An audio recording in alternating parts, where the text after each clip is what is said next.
Olá, pessoal. Vamos aí gravar a videoaula de apresentação do módulo 6, né, da nossa aula 6, que tem como título Como Chegar ao Sim, né? Dentro aí da negociação, técnicas para se chegar a uma conclusão que seja o ganha-ganha, que a gente fala, né?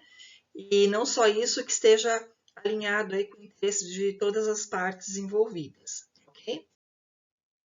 Bem, trazendo aí a nossa agenda, né, da aula 6, a gente vai entrar mesmo, se aprofundar no assunto de negociação e como chegar ao sim dentro da negociação. Esse assunto vai permear toda a nossa aula. A gente vai trazer um case e também entrar aí com a parte de orientação para o trabalho integrador. Tá? Então, essa é a nossa agenda para a aula 6. Então, pessoal, eu trouxe aqui para esse módulo uma outra leitura que eu disponibilizei em PDF para vocês na plataforma, que é o livro Como Chegar ao Sim, Negociação de Acordos Sem Concessões.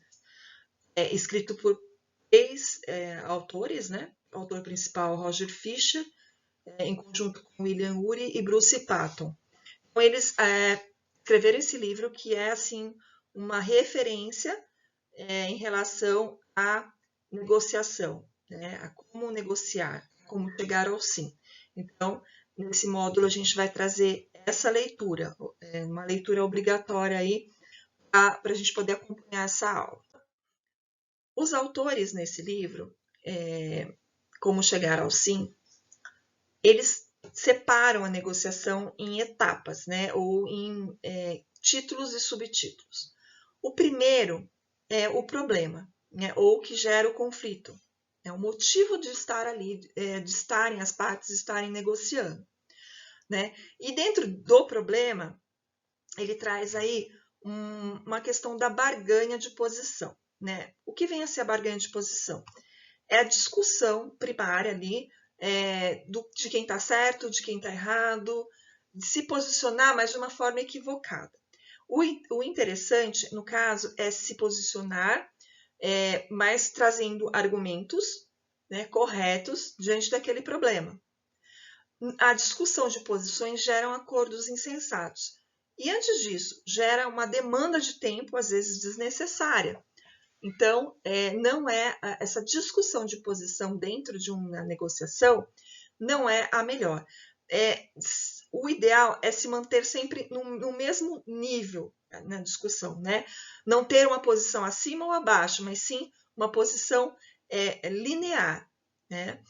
Discutir posições é sempre ineficaz. Então, como eu já disse, vai gerar acordos insensatos, é ineficaz porque vai demandar tempo, então não é a melhor saída aí dentro da resolução e de uma negociação. Também põe em risco a manutenção do relacionamento das pessoas envolvidas ali na negociação, né? Então já cria um atrito ali inicial, que não é salutar para a negociação.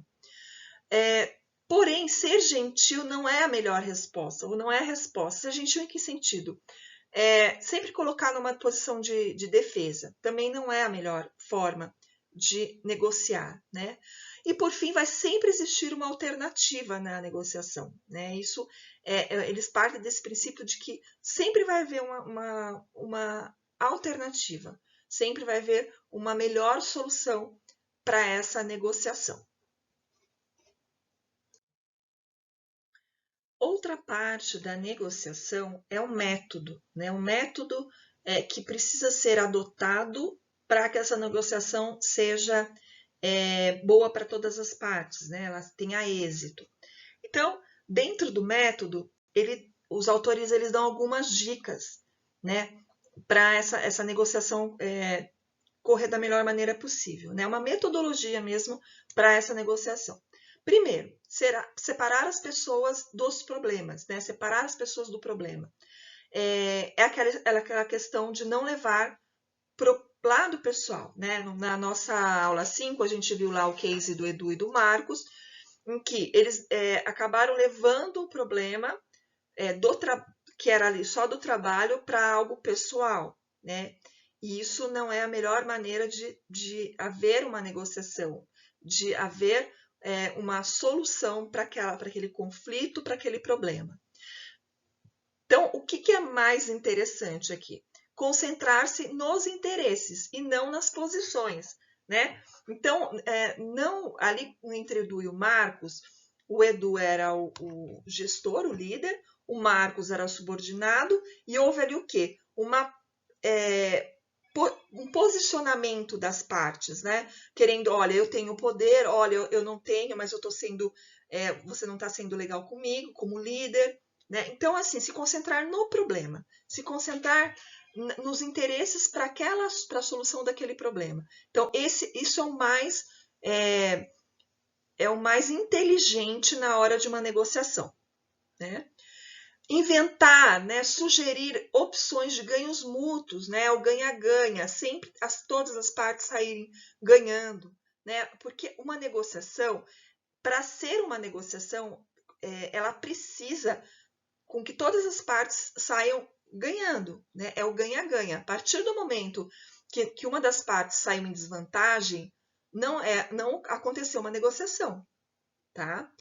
Insistir em critérios objetivos, então objetividade, não prolongar, né? Não prolongar conversas, ser o mais objetivo possível dentro da negociação, a fim de que a demanda de tempo seja a menor possível, né? E que o objetivo seja alcançado com a maior rapidez e eficácia possível, tá? Então, essas são as sugestões aí para uma metodologia dentro de uma negociação. Bem, os autores aí numa terceira etapa do processo de negociação, eles trazem algumas alternativas para alguns questionamentos que podem ficar durante a negociação, que não foi assim bem acordada, digamos assim, né? Então, eles chamam desse capítulo de sim, mas, né? E se eles forem mais poderosos, né? Se a outra parte for mais poderosa, se eu entender que a outra parte é mais poderosa, eles propõem o que eles chamam de MAPAN, que é a sigla para a melhor alternativa para um acordo negociado. Então, a gente vai discutir essa alternativa, no caso, na nossa aula. E se eles não quiserem jogar, né, não quiserem negociar, né, no sentido de negociação, aí eles também falam aí sobre o jiu-jitsu da negociação, né? Eles trazem aí como se fosse um manualzinho para se utilizar quando a outra parte não quer entrar no jogo da negociação, propriamente dito. E por último, se eles usarem truques sujos, né? Então também os autores vão propor algumas técnicas, ferramentas, para a gente domar esse negociador difícil, entender se ele está aí trapaceando, enfim, tá ok? Então, essa terceira parte aí da negociação em si, do processo de negociação em si. Bem, pessoal, por fim, a gente vai trazer um estudo de caso, que eu vou dar ênfase a um estudo de caso já abordando uma negociação em si, uma negociação com êxito, né, uma negociação que chegou a um acordo legal para todas as partes, e também uma orientação para o projeto integrador, né, que é para a gente estar alinhando aí mais alguns elementos para o projeto de vocês. E agora, nessa etapa, a gente já vai trazer alguma coisa um pouco mais consistente, né? Já numa parte mais evoluída aí do trabalho, né? A gente já vai trazer algo que possa auxiliar no sentido de uma negociação exitosa, né? Numa negociação com êxito. No caso de se for um case com uma negociação que chegou, deu tudo certo, enfim. Caso contrário, também o assunto da aula também vai ajudar para outros estudos de caso que não tenham chegado a um consenso, tá? Mas que poderia ter chegado se houvesse a utilização dessas técnicas que a gente vai abordar nessa aula. Tá ok, pessoal? Então é isso. Aguardo todos na próxima aula. Até lá!